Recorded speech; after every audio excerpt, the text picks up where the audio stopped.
Well, good morning and welcome to another episode of the Real Estate Heavyweights Podcast.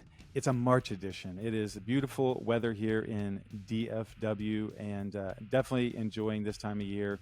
Nice and crisp. It popped up to 94 degrees a few weeks ago, but luckily has gotten back down to a sensible spring weather, and I'm really enjoying it. So I am Ashton Hines, one half of the Real Estate Heavyweights. I'm the newbie in the group. I've flipped 4 houses. I've got a long-term hold. I'm a realtor. I work with a lot of investors trying to find them great investment homes around the DFW area. We just closed a midterm rental for a friend now that has got a burgeoning business in the short-term and midterm realm. And so doing a lot of work in that area. The guy that is helping me out learned this whole thing, walking me through flips, walking me through how to comp houses, and now actually just a really good friend. And we do a lot of business together, talk every day about this house and that house that's popping up. What do you think this is worth? Let's go walk a house. So basically every day just kind of learning something from this guy. It's Tavis Westbrook. What's going on, Tavis? Hey, good morning. Good morning. Good morning. We do talk a lot now, don't we? Yeah, we're just like 2 little teenage girls just talking away. You're a big talker though, because I know, like, even when you like talking on the phone, because when I'm in the truck or whatever, you usually have a conversation going on the speaker. So I think most of your day, it feels like, is spent on the phone with somebody. So that is true. That is true. Yeah. Yeah, but it's funny, because my oldest son Anthony, he's obviously wanting to get into the real estate game, now, and has expressed a lot more interest, after all these years, now he's kind of ready, and he's like, I have to learn to pay attention to more of your phone calls now and actually hear what you're saying versus just dad's on the phone, Yeah. So yeah, Anthony's a hustler, and he's worked really hard in the service industry, and I know he can work. I think he would be a good wholesaler. I think he could really work with people and, be personable. And he has that kind of wholesaler's edge to him. I think he could really do well in that world. So maybe he will be the key to finding some off-market deals, which we're going to talk about today. That is an unintentional segue into our second half of our podcast, where we're going to get into the details of wholesaling. So before we get into that, why don't we touch on a little bit of a market update? So here in DFW, Tavis and I were just looking at the statistics and really diving deep into the MLS, and some of the things that were interesting and popped out. We look at days on market, we look at average sales price, we look at the month supply, and overall months of supply are up year over year. Since last January, we're about 3.2 months of supply, still technically a seller's market. Our average sales price the sales price off of the original asking is around 97%. And what we were talking about is that really does show that people are getting used to this interest rate environment. They're being able to price a lot more accurately. The other number that really hints at that is the shows to pending. And we've fine-tuned that number, and it looks like it's about 15, whereas it was, I think, 17 last year. And so it's just less, people having to come through before it actually goes pending, which does show a little bit of a seller's market. But it also just shows, hey, look, houses are being priced appropriately. Don't you think, Tavis? Yeah, and that was that was a consensus here. As I'm looking at it, I was like, wait a minute, why is it down? But down in this category is a good thing. So, at basically, and we've talked about this before on the show. I always look at like an approximate 10 showings to an offer, right? So, and that could be you're getting more showings. Maybe the offer didn't work out necessarily, but this is showing us, for instance, Collin County's 18.2 showings before going pending. Dallas County 17.3, Denton 15.7, and the entire MLS is about 15.5. So not far off from kind of that gauge that we like to use. And that could mean that, there's a price reduction in there that, allows these numbers to adjust. We're still seeing some price reductions, although This is a good number. Again, the closer you can get to about 10 showings to pending, is actually really good. So And I what think this for a is while showing we were us, looking at median. That's where we fine tuned. We were looking at the median shows per pending. Now we found average, and I think we always talk correct. about average. So that's why we kind of adjusted how we were talking about it. But when you go from median, which is roughly 11 or 12, to average, we're around 15. So we'll start really talking about more of the average numbers here. It Yeah, does there you raise go. it up a little bit, but to Yeah. be So a what little it's more what it's accurate. showing us though is that people are, agents and sellers and everybody are kind of having a meeting of the minds and getting better about pricing. Yep. Now, because we just had that crazy, you know, the first quarter of 2022 was just insane, right? I mean, and people didn't really know how to price. They were just kind of throwing a number on the wall and seeing if it stuck. And in some cases, that number would not only stick, but it would get bid up another 50K. And so when that happened, then you just started creating all this frenzy and leapfrogging, and somebody'd say, "Oh, they got $50,000 more, so let's try to get more than that 50K higher number," and then they would push it up even further, right? And so that was like what we were dealing with back in 2022, and it was just chaos. Mm-hmm. Um, and so we've talked about it before, but people see their neighbors sell at that high number, and then they're getting ready to sell, and how many of you lost track of time through COVID? Like it Mm-hmm. blows my mind when I think back to how are we in 2024 all of a sudden. It feels like 2019 was yesterday. Yep. And so I think that's happened to a lot of us, and we look back at what the market's doing, and it's like, oh, my neighbor just sold for you know $450,000. Yeah. It was like, yeah, but that was, it shouldn't have sold for that. Maybe it still might sell for that, but I mean, it's one of those things you just have to really dive into and pay attention to, and I think that's where a lot of these agents, and again, some inexperienced agents that just had some of the easiest jobs in the world to get a listing, not even Mm-hmm. take professional pictures, throw it on MLS, put a sign in the yard. And, people were so hard up because inventory was so low, and you just had people pull the trigger. So you Mm-hmm. get people like that just do not have very good experience in listing and selling the house, that, now are starving and like so excited to get a listing, Yep. and, don't know what they're doing. So Yeah. I think we're starting a trend back to you know to more of a stable market. Healthy. Yeah, a Yeah, healthier, healthy. more stable market. And we've talked a lot about it. Go back and listen to some of our other, especially during the real estate heavyweights university, talking about comping, figuring out how to really comp a house. If you're an agent out there, putting it out there at the right price will make it sell quickly. Tavis had his last flip, went over asking, and we have another friend, Rob. He has a flip out there. It went for a good price. So when you're priced properly, they're going to sell. When you're going for pie in the sky type numbers, it's going to be more difficult. And you always have to come through the process, basically thinking about the buyer on the other end.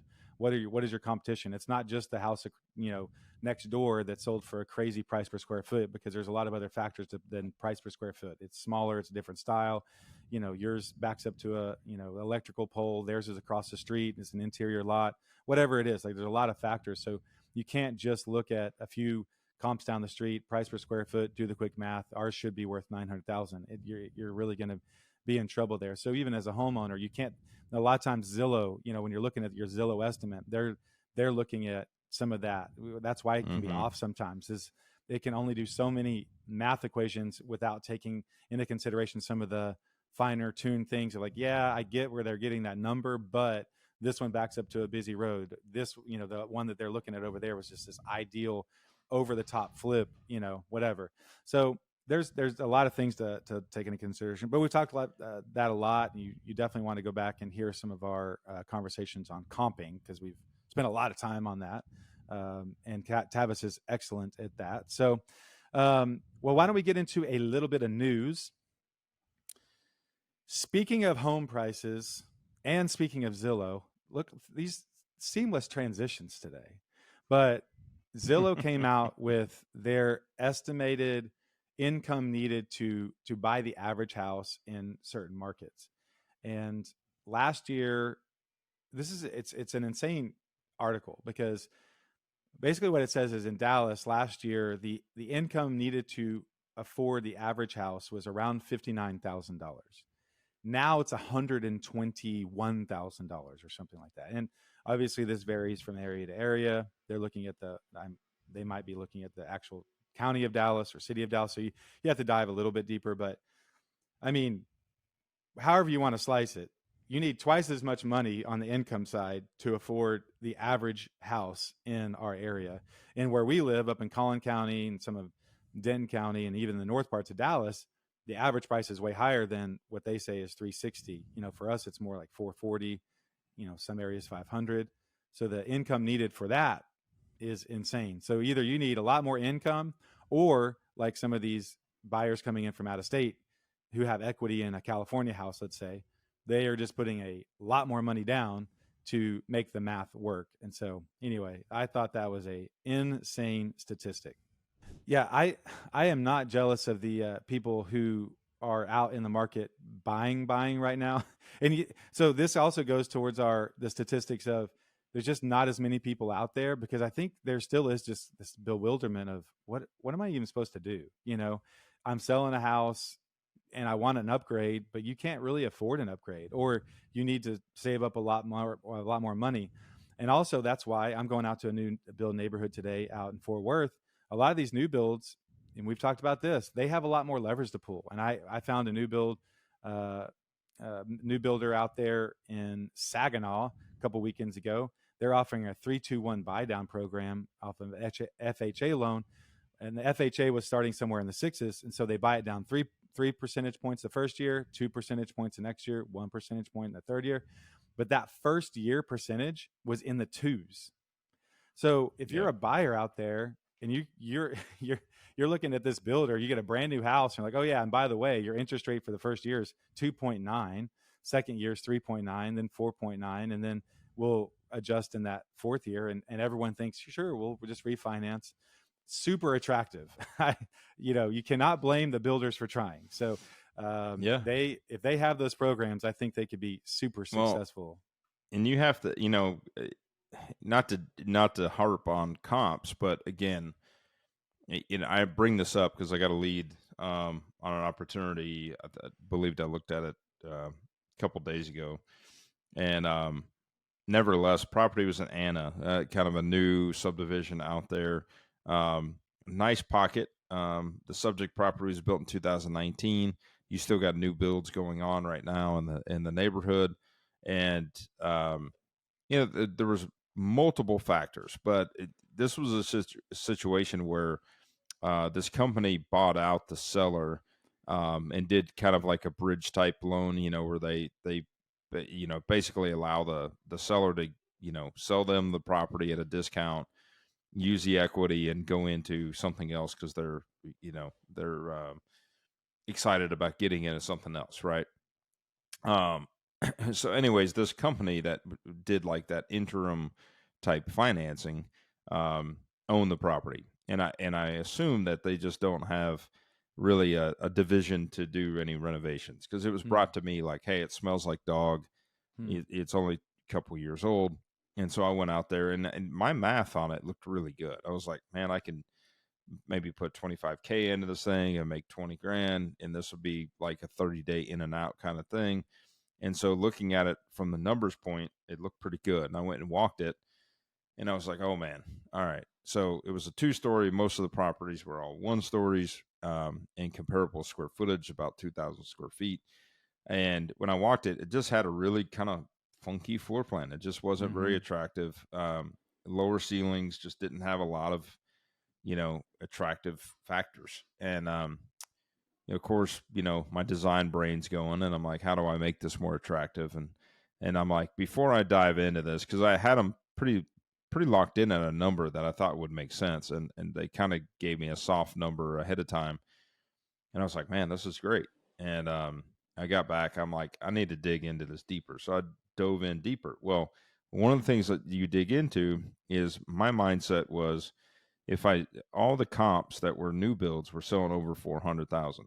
And so I dove into it and said, if I stay under 400 and I comp it at 395, they're listed right now on MLS at 380 and they're not selling. And I was trying to buy it for like 325, 330, right? And it sounded like that was a possibility. And so, anyways, diving into it, I'm like, okay, if I stay under 4, I'm good. Well, I look into it a little deeper, and the comps that are selling over 4 are new builders, right?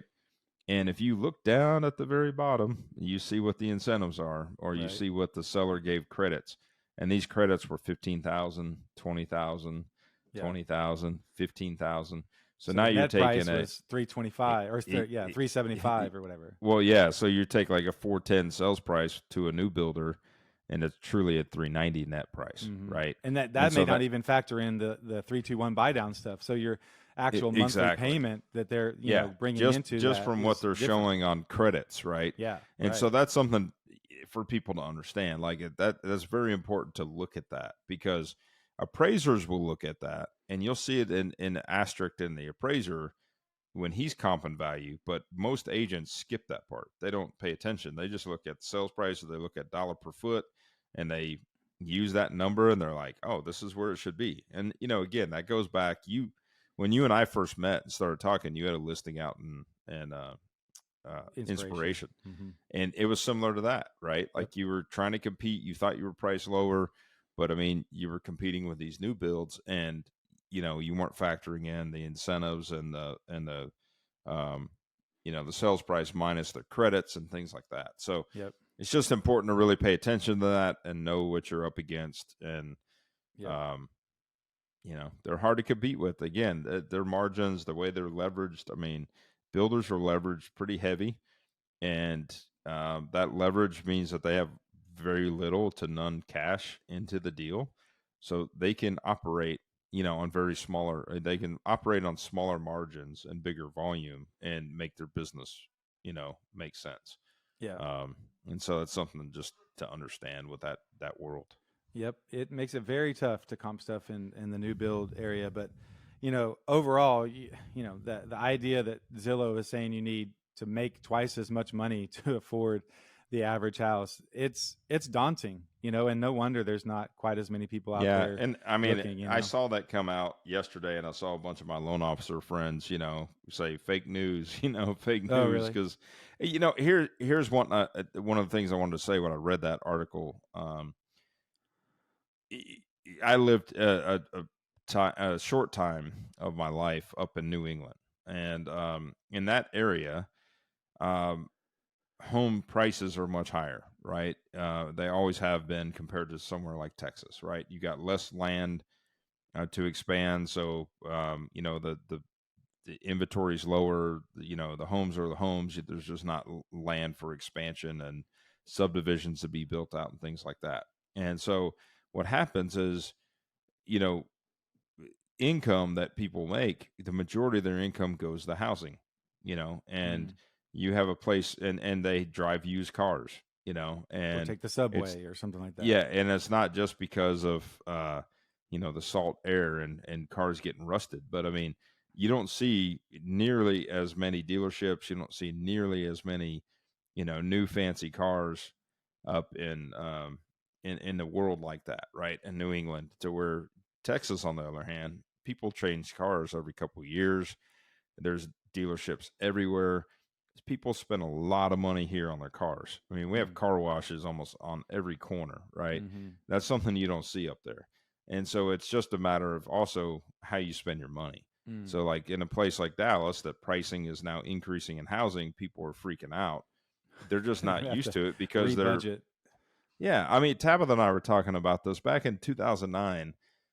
We had a different mentality. We both made a lot of money as, in our 20s. And, I bought a $50,000, Lexus when I was 25 years old, and thought, no, this is great. And I could afford it because I could afford the monthly payments, right? Mind you, the monthly payments were almost $800 or over $800 a month. I know that between Tabitha and I, shortly after I got that car, she wanted a Lexus too. And, before I knew it, we're paying $1,700 a month in car payments, right? our mortgage at the time, I think, was $1,100. You know what Wow. I'm saying? So like, but that was just, we were into that mentality. I also had that very rookie mentality in real estate. Like, I've got to have a fancy car to sell real Yeah. estate. Right. We after the crash and everything else, we ended up learning a lot of lessons and changed our spending habits and changed our mindset on money and things, right, and Yep. shiny things, and shifted our mentality to wealth building and budgeting and managing money, right, Yeah. is Right. the correct word. But But anyways, in it's general, just yeah, we spend a ton around here. I will definitely say spend a ton of money on cars, spend a ton of money on eating out. yes, I yes, think I don't know where the statistic was, but I do feel like Dallas specifically, and I would imagine Austin and Houston, we spend a lot of money on our eating out and our disposable. So yeah, I can see where you're yeah, coming from there. It's like, look, yes, it does. Maybe we're having this reckoning of, okay, yeah, housing prices are going up. You're going to have to rebudget, and some of these other things are going to just have to, become a little bit more reasonable in order for you to afford the house. yeah. And we've Like just been like I spoiled for a long remember time. when Tabitha and I bought our home in 2004, 300,000 was like insane, right? To even think about. And I think we spent like $150,000 or something when we bought our house, and that was an affordable home, right? Mm. And now you've got the average price at whatever you said earlier, in the mid 350s, Yeah, 360s, 360 overall, but where we are, and 440, 450, something like that. yeah, and it was insane to think about that, right? Like back then, it was like that is way over our budget. We can't ever imagine buying a $300,000 house. Now of course we have rentals and midterms that are that we paid over that for that, right? Yeah. We paid 300 plus for it now, in today's world. But you know again, it goes back to where you're spending your money and what your spending habits are and what your housing, the allowance you're spending on housing versus other things, right? Yeah, for And sure. again, 300,000 like up in New England 20, 30 years ago was a cheap house, Yeah. you know. So again, it's just different parts of the country spend Spend money their money differently. differently. Yeah, for Yeah. sure. And so I mean, I would argue a little bit of that whole thing today, saying you have to make, whatever that number was, 118,000 or 100, All whatever right. the Well, I number was going to go was. start delivering pizzas tonight, so I'll hold off on that. I'll hold off on that. So I'm glad we had this talk. So, well, speaking of spending disposable money, the concert world is a tad bit ridiculous. And I just actually not long ago had the conversation with a friend of like, I don't know that I'll go to another concert for a long time because they've just gotten so freaking expensive. And there was some on the ticket. There was some no name kind of mid level country guy was coming to town, and the average ticket price was $350.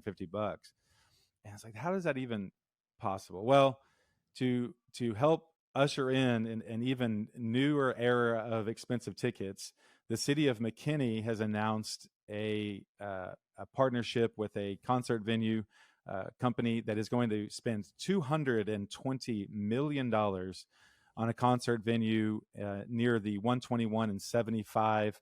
I think they said it'll be a little bit east of 75 over there, kind of close to the downtown area of McKinney, which is cool. If you've not been there, check out the farmers market, really cool over in McKinney. But they're going to get a large concert venue, large in 20,000 seat concert venue. And so we were looking at some of the comparables. The American Airlines arena where the Mavericks play and the Stars play, where Tavis and Tabitha have season tickets there, and I get to enjoy a Mavericks game every once in a while. That is a 20,000 seat arena. And then the Jexa Pavilion, that's changed its names periodically, so we think it's Jexa still, but it's an outdoor venue, a concert venue, and it seats 20,000. So this is going to be right up there with some of the best concert venues in Dallas, and they're really hoping to get some big names. And we will see. There's a lot of concert venues now. Toyota Music Factory over in Irving really made a push. Well, they're already doing a redevelopment of that. I think there's an article last week or week before. They're going to put another 30 or 60 into that to try to redevelop it. It's only been around 5 or 6 years. Unfortunately, I think it opened right before COVID. I saw Beck there. That's a really cool venue there, but it struggled a little bit. So I hope this works out for them. But I don't know if they're trying to put a certain, I don't know, certain area out of business or something. But I don't know if there's that many concerts that are coming through, and then the ticket prices that have to go with a 20,000 seat venue at $220 million, they're going to be up there. And at some point, there's only so much money. I will say though, the location, putting a venue up here, looking at north, in East McKinney, yeah, will definitely attract a lot more people that hate having to drive down and deal with traffic. That's where the growth especially is. for that venue.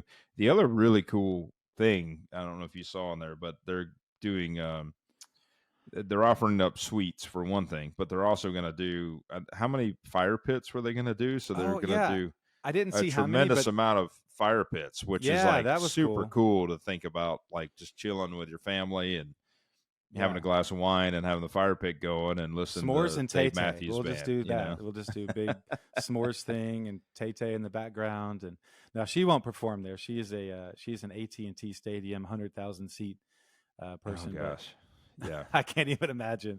I can't imagine spending the money to go to that type of concert. $1,200 on one ticket or something like that. Yeah. But yeah, Oh the fire pit idea seemed really, really cool. So I'm all about it. I would love to see it, something there.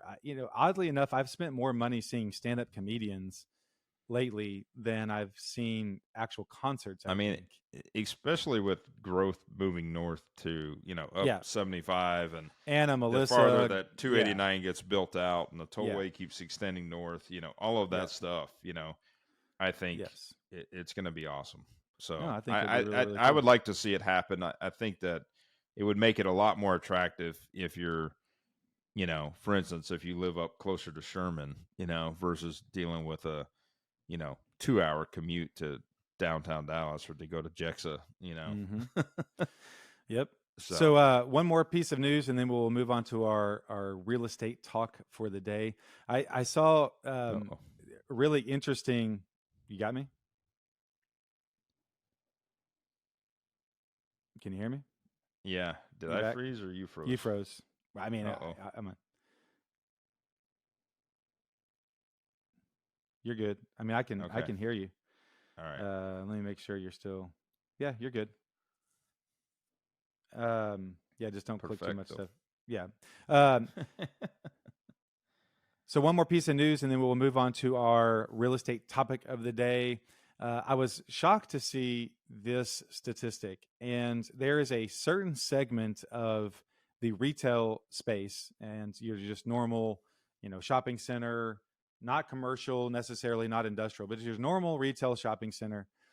A few years ago, this one segment took up 10% of the rents, and now it is taking up 25% of the square footage overall in the Dallas area for this category. And it is gyms, and gyms are everywhere. And they're, I mean, obviously you see them, but I did not realize that it actually constituted such a large portion of business for these retail shopping centers. And I know you have a retail center with 5 units, a little bit. Y'all have a boxing gym, don't you? Yes.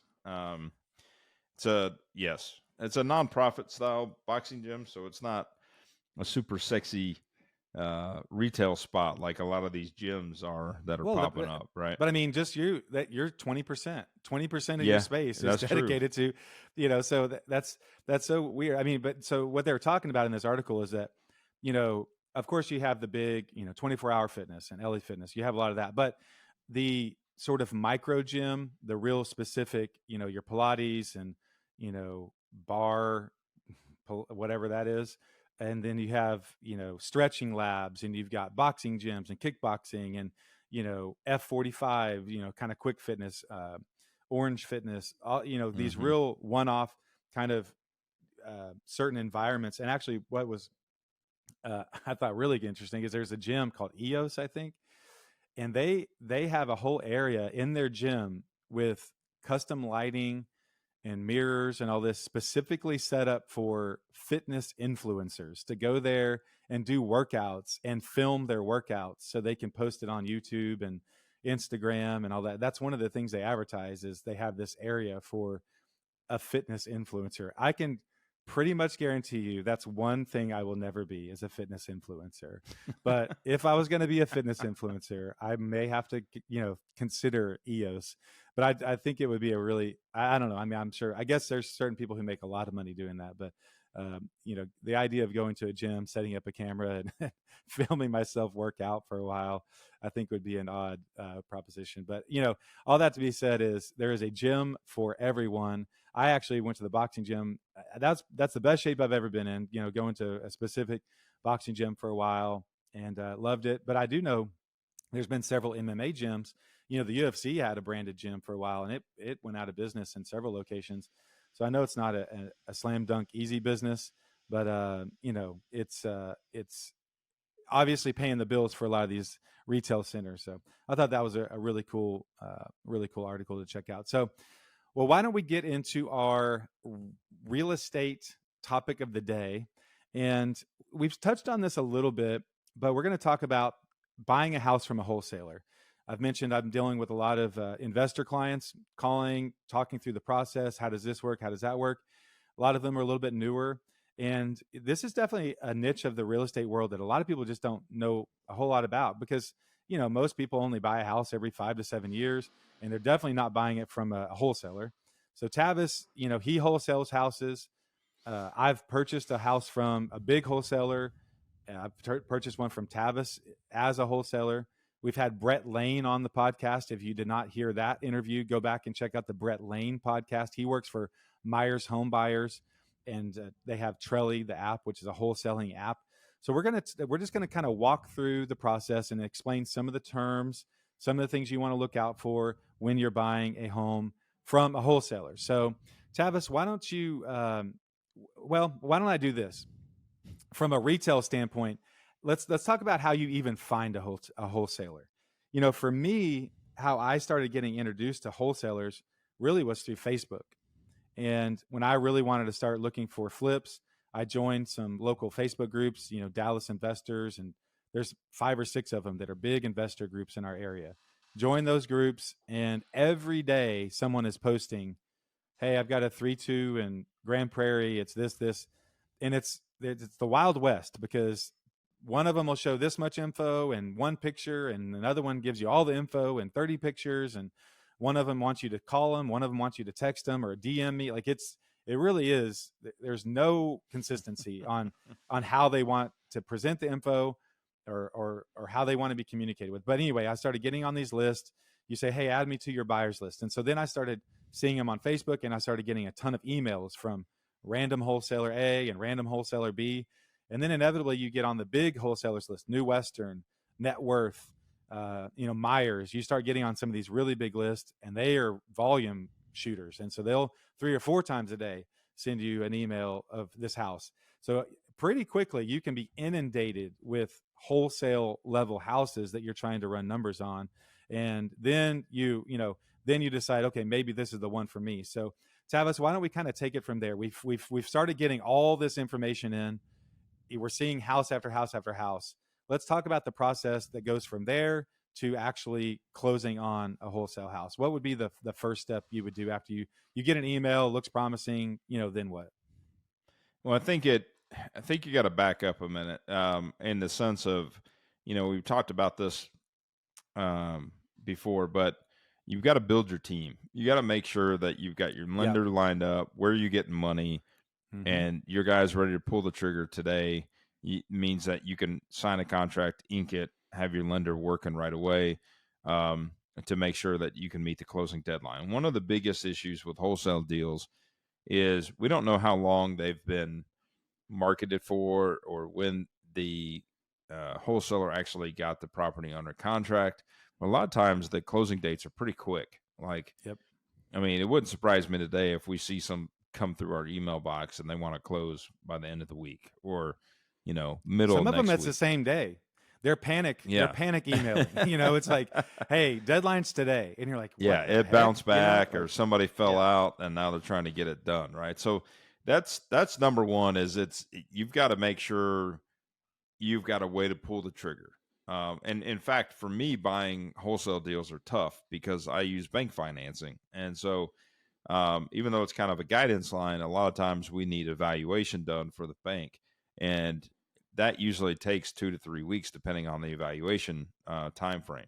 And so it's tough for me sometimes to be able to make a wholesale deal work in the timeline. And so that requires me sometimes to negotiate with the seller. Now, if you're using hard money or if you're paying cash, obviously those guys can operate, quicker, right? In that sense. So that's number one, is make sure that you've got your money lined up and you can pull the trigger and you've got that figured out, right? It's important if you're exploring this to go ahead and make a relationship work with a lender or a wholesaler or private money or whoever you're using and go through the scenario. What if this happens today? What if the closing's next week? And what if I don't have additional cash to do the rehab? How does that work? Can we roll it in the deal? What does that budget look like? Right. And so that way you kind of have an idea. Number two is who's going to do the work, because time's money. And we talked about this before with you, Ashton, and making sure you've kind of got it lined up. Who's your GC? Do you self GC it? Do you have trades available? Do you have an idea of what rehab is really going to cost?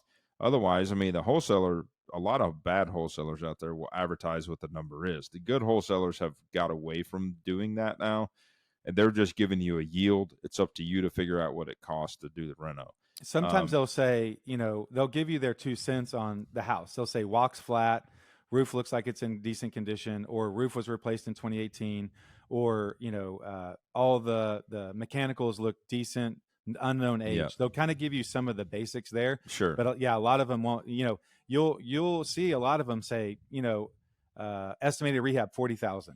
Like, it's, how do you even, like, what does that even mean? What are you doing? Yeah. Like, where are you getting? But they want to advertise. They're kind of throwing that carrot out there. And I guess the thing you have to remember too, when you're looking at these deals, one of the main things you need to understand is the person that is showing you this is representing the seller.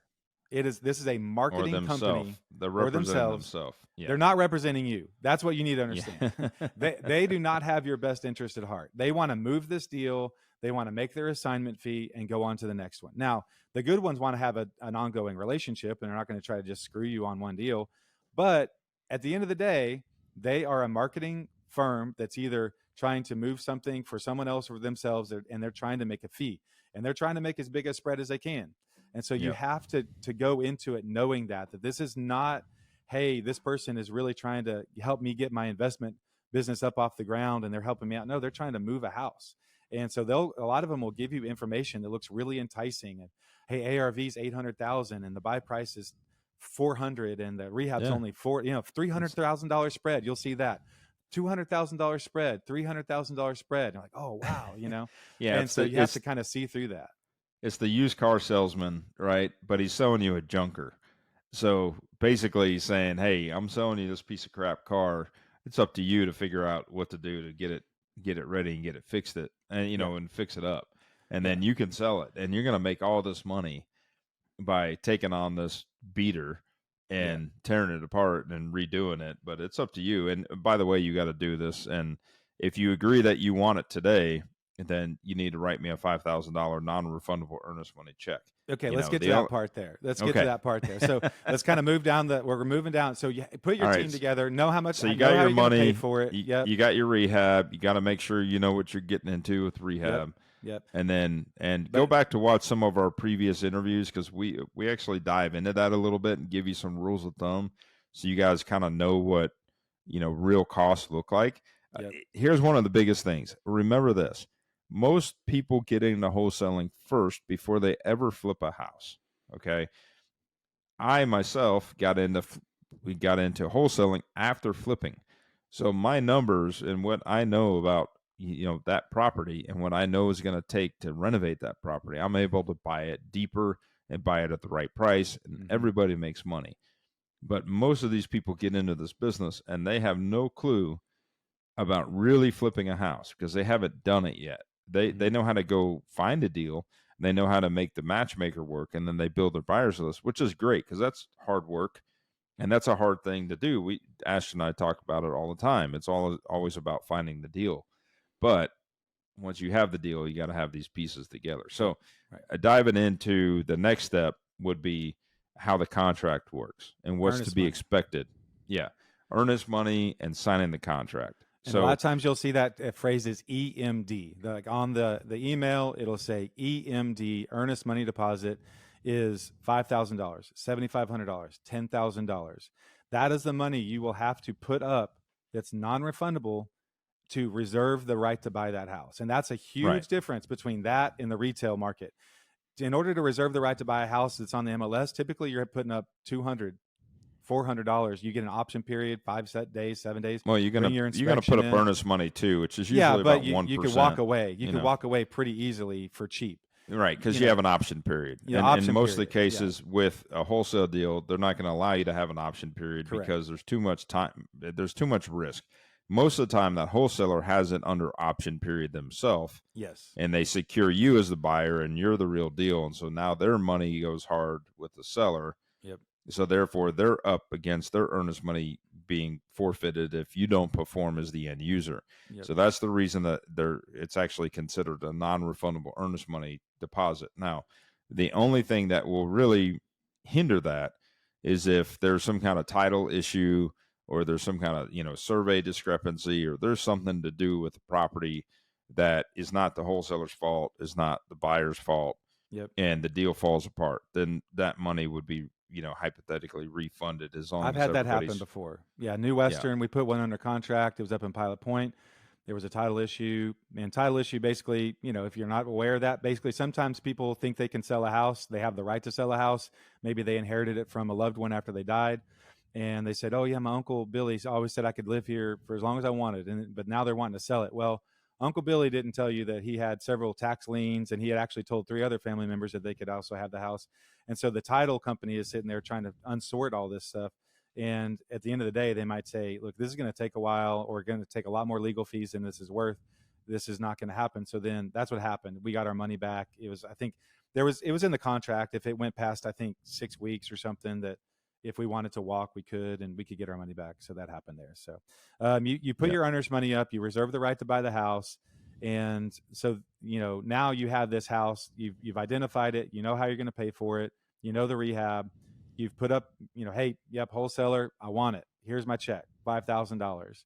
Now what happens, Tavis? So now you go into escrow, right? And a lot of times that check some people require it to go to title company and let the title company hold that earnest money. Other people require it to go direct to the wholesaling company, the entity that's holding it. And basically going to escrow at that point, title work's going to get processed. Basically lending is, if you're using a lender, that process is going to take place as well. And basically all of that's going to start moving forward.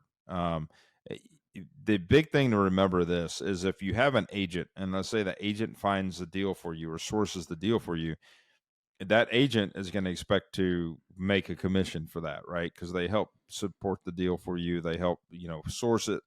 And therefore, the wholesaler is not prepared to pay that agent. And so typically what's going to happen is that number is going to increase whatever percentage that you and the agent work out that you're willing to pay that agent for their service in representing you, right? Yeah. So let's say that they're willing to pay you 3%.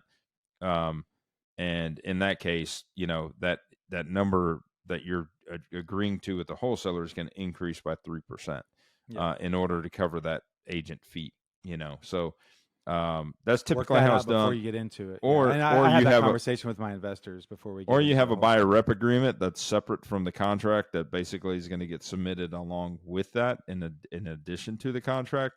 That basically says the buyer, in addition to paying $450,000 for this house, is also going to go ahead and pay Ashton Hines, $9,000 at closing, right? Yeah, and whatever the percentage for their real estate services, Yep. So that could be done too.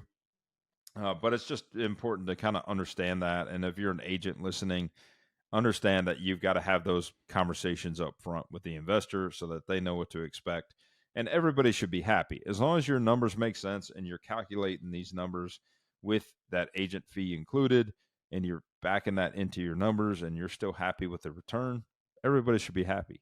Yep. It's just knowing, nobody likes surprises. Nobody wants to get to a closing table and all of a sudden get hit with these big numbers. Yeah. Another big thing to know and be, it's important to understand the difference. There's two different ways that a wholesale deal gets closed. Yes. One is by assignment and one is by double close. Okay, so what that means is assignment means I've got the deal under contract. Ashton wants to buy the property from Tavis.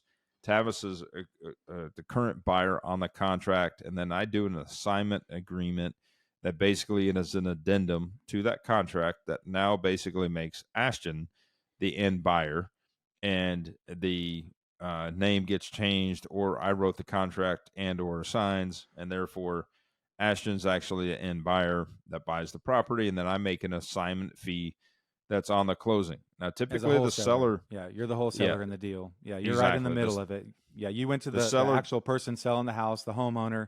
You put it under contract as a wholesaler. Then you assign that contract to the end buyer, the flipper, me in this case, and you're kind of putting yourself in the middle, and you can mark it up, however much you want. And you get let's say for easy numbers, let's say that I, as the wholesaler, go under contract with Mr. Seller for $100,000. Then I advertise the property. I put it out there. Ashton Hines is the end user buyer. Ashton decides he's going to buy the property from me, and I sell him the property or agree for him to buy the property or buy my right as I'm under contract. He's buying my right of being under contract. There's another specific word that I'm missing there, but essentially, I'm under contract for $100,000, and therefore he's buying it from me for $110,000. Okay. Mm-hmm.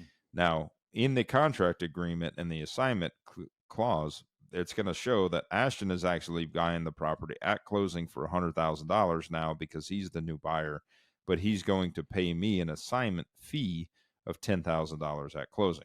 So, and the key thing to that is everybody sees all the numbers. Everybody sees how much Tavis is making there. And this is sort of the sticking point.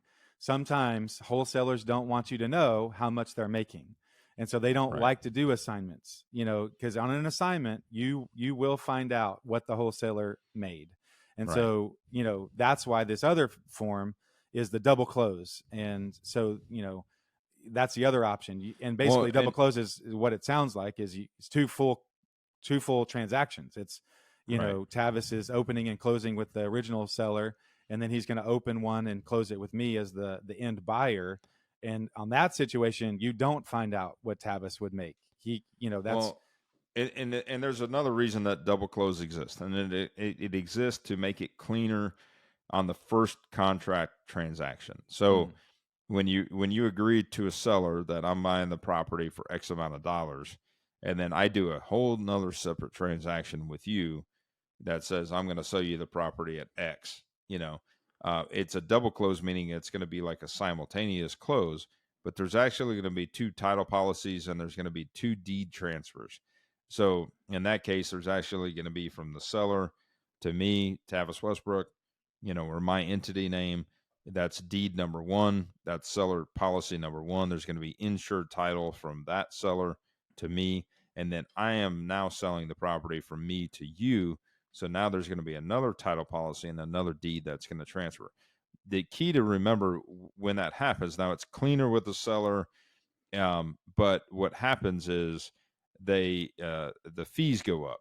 And so what happens is you as the end buyer, typically your fees to close that property is you're now paying double closing costs because you're going to pay two title policies. You're going to pay, two amounts of attorney fees and escrow fees, etc. So therefore, it's important to kind of understand that when it's a double close, increase your budget to allow for more closing costs because that cost will go up. Yep. And then the last thing I wanted to talk about just real quick is sometimes you will see the same house advertised for different prices, and it's called daisy chaining. And Megan is actually in town. They were looking at a flip down in Austin. It was, they actually saw this house on the MLS, and then they started seeing it from multiple wholesalers for a wide variety of prices. And what happens is someone puts that house under contract. The original wholesaler will put it under contract, and let's say their option period's 2 weeks. Well, then they go to work marketing it. Well, they may market it to another wholesaler who markets it to their group. And so there's 2 or 3 people in the middle that are trying to get their fee. Or I think the other thing that can happen is basically the seller has a non-exclusive agreement, and I think they can just say, look, yeah, y'all can all market it. I'll sell it to whoever can sell it. It's for $450 or whatever. There's nothing that says they have to have an exclusive selling agreement. Well, and so you can see it multiple prices out there. That's when you hear people blow up right all over the social media platform because they agree you've got a real bona fide buyer at the backside that wants to buy this property, and it turns out that the person advertising this property truly doesn't have it under contract yet. And so therefore, when you have a bona fide buyer that's ready to send the earnest money, ready to ink the deal, ready to close the deal, and then the seller is sitting there delaying you, the wholesaler's delaying you and not signing the contract, you're like, what's going on? And it's because they don't have it under contract. So then they're going back, and a lot of times those deals blow up, or they come back, and because they didn't truly have it under contract, they're coming back to you now with a new price. And so that happens quite a bit, and it's ugly, and that's why they get a bad name. I mean, really, that's why you hear so much chatter and stuff, because really you don't have to have a license to wholesale. Right. And somebody watches some guru or, something, or goes to some seminar and says, hey, this is what I want to do. And things blow up. So, well, that's, and the thing missing from my life is a wholesaler that's kind of a independent wholesaler that does their own marketing and knows how to comp a house, and who I'm on like a short list of 5 or 6 people that they kind of push it out to first. And we just kind of had this relationship. They're really good at finding houses. I'm good at buying them and flipping them. And I wish I had sort of that 2 or 3 of those guys that are out there. They're just really good wholesalers but unfortunately I don't have that. I'm sure they exist. And then you have good companies like Myers who have their process down. They put their houses out on Trelly, the app. There's definitely companies out there who know what they're doing. But there's so many people out there that are just trying their hand. They went to a seminar, they read a book. Hey, here's how you put something under contract. And I mean, I know that happens a lot, and so, so basically you got to be careful. You got to do everything you can to do your due diligence, do your research. And, but you can find good houses from wholesalers. So don't let this talk discourage you from, trying it out, but just kind of be aware of what you're getting into. So that will wrap up our talk today on that little real estate topic. If that's interesting to you, go back and look at our Real Estate Heavyweights University. I think it was a 7-part podcast series where we really dove deep into flipping a house and buying it and comping it and figuring out rehab costs and all that sort of thing. And that's definitely something you wanted to look at. If you have anything that you want us to talk about, please email us. Get on Instagram, Facebook, drop us a message. I'm Ashton Hines. I'm Dallas Real Estate Guy on Instagram. And Tavis is Tavis Westbrook, Travis without the R, on Instagram and Facebook. He's got Tavis Westbrook Designs. I didn't mention it earlier. He's flipped over 200 houses. He's designed multiple houses. One of his houses he helped design showed up on this random Instagram feed of mine the other day, this mid-century Instagram feed. And they're like, hey, this is a really cool house in Dallas. I'm like, this was yours, right? So, and multiple people like, oh, wow, who did this? And so that was really funny to see his house pop up on this Instagram feed of mid-century homes that I follow. So please reach out to Tavis if you need any help with the design.